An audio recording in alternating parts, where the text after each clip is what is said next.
Welcome back to the show, everybody. Our president is mentally unwell, and it's freaking me out. Somehow, despite how numb I am to him, this particular story actually shocked me. So we once again have a scenario where we get insight into what Trump is texting behind the scenes. A very famous example of this was when he accidentally sent what was supposed to be a text as a Truth Social post, which who knows how that happens and who knows what that says about one's cognitive abilities when you do that. But this is even crazier because that was to Pam Bondi saying he wants his political enemies locked up. Insane, historic. But this goes another level into insanity. So let me read you the headline. We'll read the whole. It's portrayed here as a letter. I think it says it was a text message. But here's the Washington Post reporting. Trump ties Greenland takeover bid to Nobel Prize in text to Norway leader. What? In a message to Norway's prime minister, President Donald Trump linked his insistence on taking over Greenland to his grievance over not receiving the Nobel Peace Prize. Just to kind of get your head around this. Yes, he's saying he might have to do a military invasion of a different country's territory because he didn't get the Nobel Peace Prize. Adding a new twist, continuing at Trump's stoking of a trade war that is shaking the transatlantic alliance. In the weekend text to Norwegian Prime Minister Jonas Gahr Store, Trump wrote that he no longer needed to think purely of peace after he didn't win the Peace Prize last year. What? So here's the actual note. While I read it, please do click the subscribe button if you appreciate this show. It's very simple. All you do is bing. That's it. Makes a big difference. Important stuff we're talking about today. We do want as many people as possible to get the message. Excuse me. So he said, "Dear Jonas," and he's not talking about Nick, "considering your country decided not to give me," so again, this is to the Norwegian prime minister. In Norway is where the Nobel Peace Prize is given out. "Considering your country decided not to give me the Nobel Peace Prize for having stopped 8 wars plus, I no longer feel an obligation to think purely of peace, although it will always be predominant, but can now think about what is good and proper for the United States of America." As I continue reading this, yes, this is real. I had to check like 5 times because sometimes people will post things and say, this is a Truth Social post, or this is a text of Trump's, or this is a letter, and it's photoshopped to be silly. You would think that's what this is. This is real. Continuing, he says, "Denmark cannot protect that land from Russia or China. And why do they have a right of ownership anyway? There are no written documents. It's only that a boat landed there hundreds of years ago. But we had boats landing there also. I have done more for NATO than any other person since its founding. And now NATO should do something for the United States. The world is not secure unless we have complete and total control of Greenland. Thank you." We already have military cooperation with Greenland, guys. The security concerns can already be addressed without us taking over our allies' territory against their will. And he signs it off, President DJT. Again, it was described as a text message. Can you imagine getting this text message? Can you imagine that the real president of the United States, in the real world that we're in, is telling you, I didn't get the Nobel Peace Prize, so F peace anyways.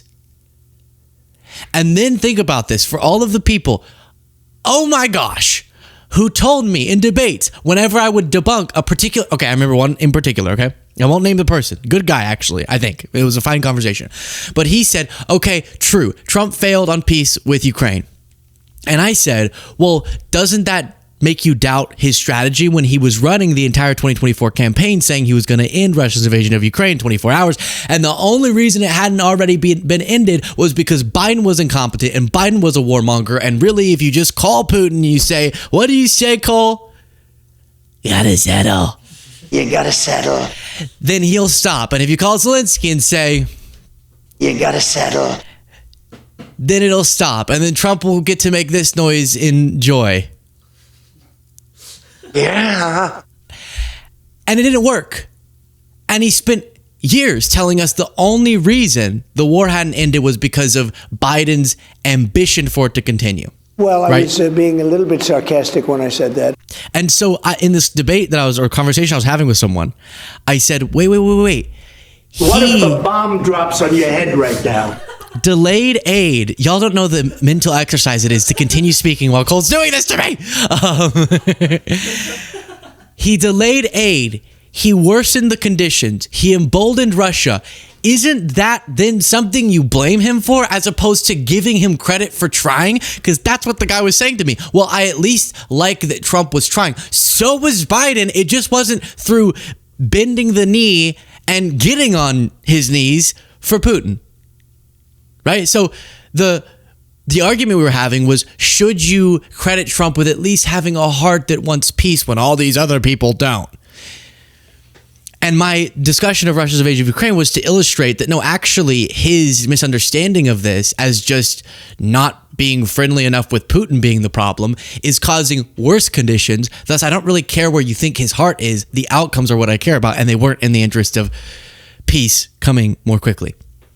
So similarly, for so long I've heard from people, even if, like I just illustrated to you, you debunk specifically the conflict they think that Trump was a great agent of peace for, they'll say, but he just clearly really wants it, and that's good. And then he takes over Venezuela, and you say, but he doesn't really want it. So if the results often actually get debunked when Trump tries to say he ends 8 wars, complete lie. And in some cases, he's obviously militarily escalating situations. Too many uses of the word situations there. And so then if you're saying, well, the positive, at least that his heart is in the right place, it's not. He just said the only reason I was thinking of peace so hard before was because I want to get the Nobel Peace Prize. And now I don't have to think so much about peace because I'm not getting the award. So even if you believe, which I don't, that he just has this deep, profound care for peace, which his actions don't seem to illustrate, that's not true. Because he's admitting it was just about his vain, narcissistic ambition for some medal. And then he refuses to, if you think this is an isolated incident, remember what we talked about in the last show, he refused to give U.S. backing after illegally taking over a different country. That's the word that he uses, but invading, doing a military operation in Venezuela and saying that we're going to control now what goes on there. He refuses to give backing to the Venezuelan opposition leader, Machado, because she wouldn't give him her Nobel Peace Prize that she actually correctly received or legitimately received. And my earpiece is just not staying in my ear. And then she goes to the White House and gives him the Nobel Peace Prize, to which the Nobel Peace Prize committee people say, you can't transfer it. But now he has it, the physical thing.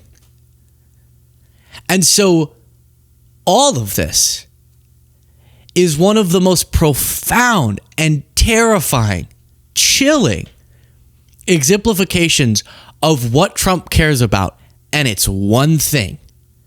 And that one thing has Big Mac juices pumping through its blood, coagulating around the ankles, Filet-O-Fish leaking out of his ears, with a nice orange sheen. And that one thing is Donald Trump. That's all he cares about. And the fact that anyone for so long, earnestly, I think in their heart, believed that he was looking out for them or he actually cared about people abroad being killed, were totally duped. To the point where he would admit to the Norwegian prime minister that he won't care about peace if it doesn't mean if it means he won't care about peace if he doesn't get the Nobel Peace Prize.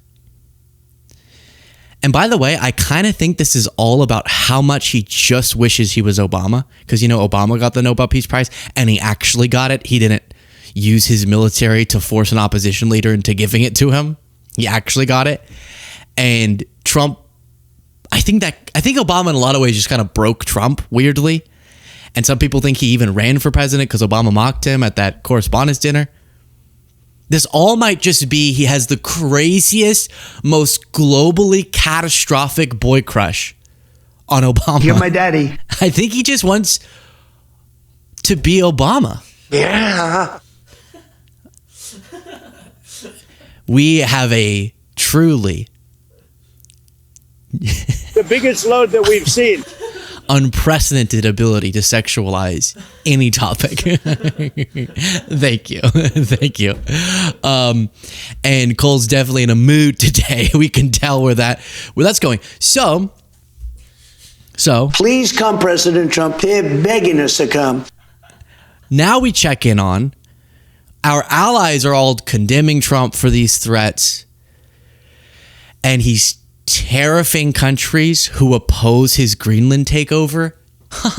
So we get to pay more. So we have to have our costs increase so he can punish countries for not supporting him illegally taking over territory. We get punished for it. And our allies hate this. What do our adversaries think? Well, Russia is loving it. What are this morning's Russian papers saying about Donald Trump's determination to take over Greenland?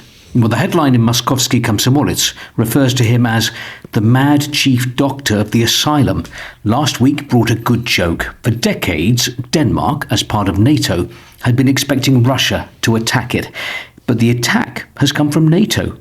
You get the feeling that in the asylum, the head doctor too has gone mad, and everything has gone to pieces. But what can you do? He's in charge. Europe is at a total loss, and to be honest, it's a pleasure to watch this. What, should NATO countries start fighting with one of the founders of NATO? I'd watch that. This is the Russian government paper Rossiyskaya Gazeta.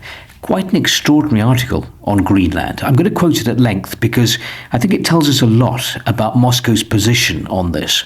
Note the absence of criticism of Donald Trump for wanting Greenland. In fact, it's quite the opposite. This piece borders on praise. Listen to the first part.